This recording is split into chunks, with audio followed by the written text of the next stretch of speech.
সাকিব এই ছবির সাকিব বাংলাদেশের একমাত্র সুপারস্টার, অবশ্যই বলতেছি, কিন্তু গত ঈদে ছবি রিলিজ হয়েছে, তার এই ইয়ার আগেও ছবি রিলিজ হয়েছে, আর তুফানও রিলিজ হবে।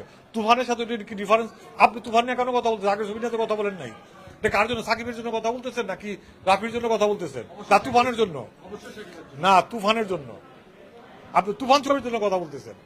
আর তুফানের ক্যাপ্টেনকে রাফি, রাফি বলে আছে তুফান হয়েছে, অন্য একজন মানে তুফান তুফান হইতো না, হয়তো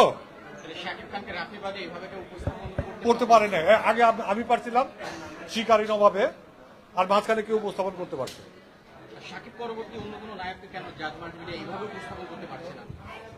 অন্য নায়করা বেশি বুঝে, পণ্ডিত হয়ে যায়, একটা ছবি হিট হলে পণ্ডিত হয়ে যায়, বেশি বুঝে, ওভার স্মার্ট হয়ে যায়। যে ডোন্ট নো, আজকে আমার একটা পোস্ট দিচ্ছি যাদের পেজে, ওটা দেখে নিন।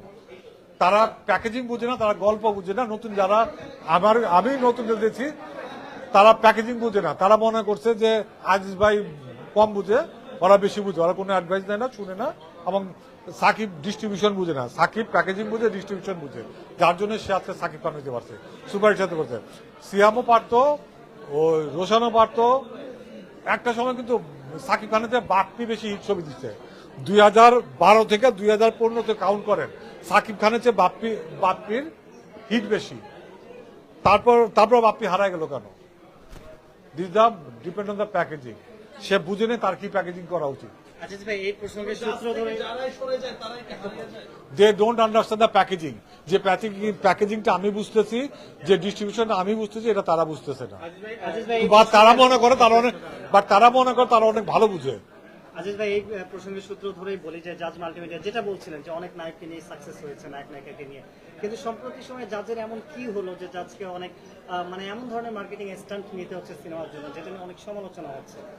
আমার দৃষ্টিতে মার্কেটিং আলোচনা হোক, সমালোচনা হোক, মার্কেটিং হচ্ছে ঠিক মতন, মানুষ জানতে পারছে, মানুষ হলে আসছে, সুই আর সাকসেস।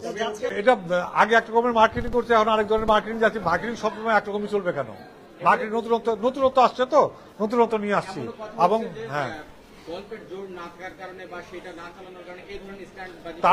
তার মানে আপনার কথা গল্পের জোর ছিল, কিন্তু ছবি হিট করে গেছে, তার মার্কেটিং অলরেডি সাকসেস হয়েছে। আজিজ ভাই, এখন কিন্তু সমালোচনা হচ্ছে অনেক, আগে কিন্তু এটা ছিল না। জাজ মাল্টিমিডিয়াকে আগে সবাই পছন্দ করতো।